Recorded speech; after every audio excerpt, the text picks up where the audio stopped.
This boiserie, which is the term that they use in France for wood paneling, was the master bedroom of the Chateau du Rassat, just outside of Lyon, France.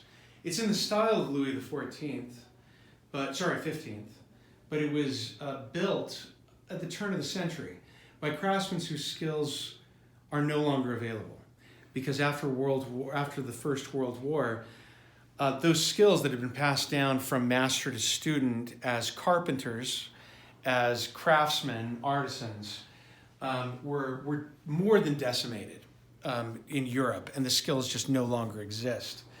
The wood that it's carved out of is fresh walnut, which you can no longer get any of this walnut except potentially secondhand. If you were to just buy the wood in this room, and you were to make it out of American walnut, it would be about $750,000 just for the wood itself. We bought it out of Lyon, France, where we do a lot of our buying. The chateau is still standing, but the owners who bought the chateau in the 1960s took out all of the wood paneling. Why would they do that? Well, if you see these closets on this side of the room and the other side of the room behind you, they are deliberately about 4 feet away from the room because they're closet doors. And you gain about, 5% more space in a house when you pull out the boiserie. And it also wasn't as fashionable at the time. But the man who built this room, the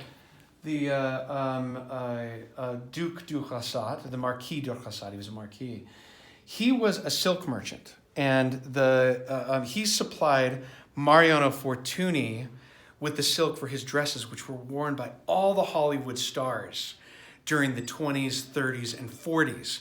The beautiful silk dresses, which right now are museum pieces, were the thing that built this man's career.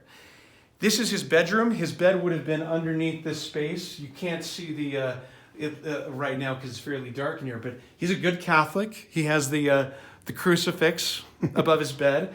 And behind this piece of furniture, which is not viewable at the moment, are the buttons for the downstairs staff, which would have come through these doors on either side of the bed. These two portals, for which we have the French beveled glass doors, we just didn't put them on for convenience in the gallery, led out to gardens which are still there that are 3rd century Roman gardens. So you're standing in a master bedroom, and the story gets even more bizarre. Why is this in Utah? It's in Utah because it was built in the 1960s. It was torn down in the 1960s, the boiserie. And then a Japanese billionaire decided to rebuild the Chateau du Rassat on his own land outside of Tokyo. He worked on it for decades. And he bought all of the other paneled rooms, and the last one to be installed would have been the master bedroom from the Chateau du Rassat. And he died. And his children no longer wanted to continue the project in the building outside of Tokyo. So we received a phone call from a friend in Lyon who said that this room was available, and we brought it here. Now, you couldn't build this today.